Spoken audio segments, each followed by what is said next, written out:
ತೊಕ್ಕೋಟು ಕಲ್ಲಾಪುದ ಕೆರೆಬೈಲ್ ಶ್ರೀ ನಾಗಬ್ರಹ್ಮ ಕೋರ್ದಬ್ಬು ಪರಿವಾರ ಕ್ಷೇತ್ರದ ನಾಗರ ಪಂಚಮಿದ ವಿಶೇಷ ಪೂಜಾ ಸೇವೆನು ಅಂಗಾರೆ ಕಾಣ ನಡಪಾಯಿರು.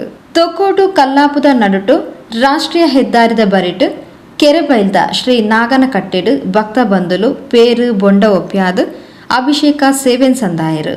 ಅಂಚನೆ ತಂಬಿಲ ಸೇವೆ ನಡಪಾದು ವಿಶೇಷ ಪೂಜಾ ಸೇವೆ ನಡಪಾಯಿರು.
ಕೆರೆಬೈಲ್ ಶ್ರೀ ನಾಗಬ್ರಹ್ಮ ಕೋರ್ದಬ್ಬು ಸೇವಾ ಸಮಿತಿಯ ಅಧ್ಯಕ್ಷರು ಪದಾಧಿಕಾರಿಗಳು ಕಾರ್ಯಕ್ರಮದ ಮುತಾಲಿಕೆಡಿದ್ದಾರೆ.